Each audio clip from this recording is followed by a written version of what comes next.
Donc il m'est arrivé souvent de recevoir la question selon laquelle quelle est la différence entre la banque conventionnelle et la banque islamique. Ben, en fait, sur le plan principe, donc la banque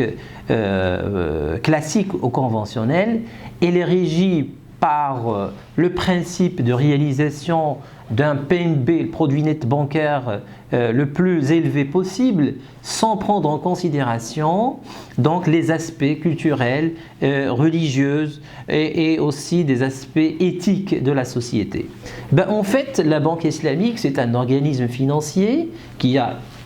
elle est là pour donc répondre à un besoin et à une demande latente au Maroc. Et bien sûr, elle est là pour apporter donc un soutien à la population qui a donc des principes ou des fondamentaux liés à sa religion. Mais toutefois, il faut comprendre que la banque islamique, c'est une banque pour les musulmans et les non-musulmans. Donc il n'y a pas une condition sine qua non pour cette banque islamique,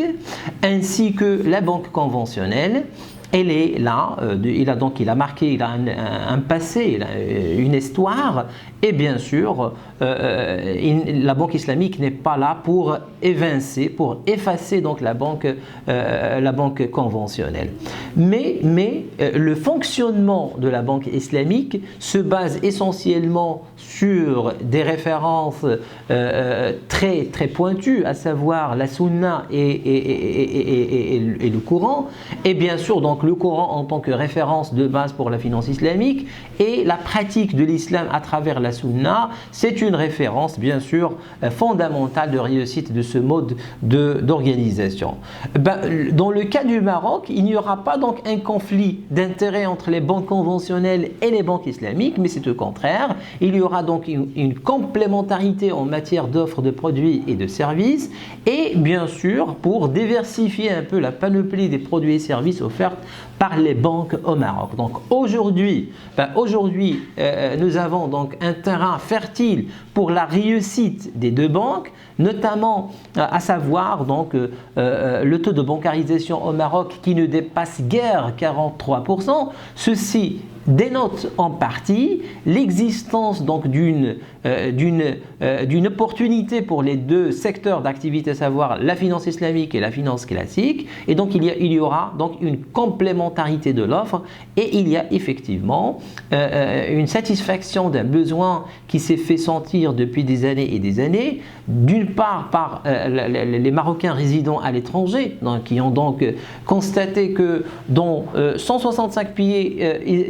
en total l'existence de ce genre de prestations, alors qu'au Maroc il est temps de répondre à ce besoin. Ça c'est d'une part. Deuxième objectif, c'est que bien sûr donc les banques du Moyen-Orient, donc ils se font donc aujourd'hui un territoire de par le monde, et donc le Maroc ne peut pas être donc démuni de ne pas avoir donc atterri chez son, il ne peut pas donc s'en passer de cette opportunité de drainer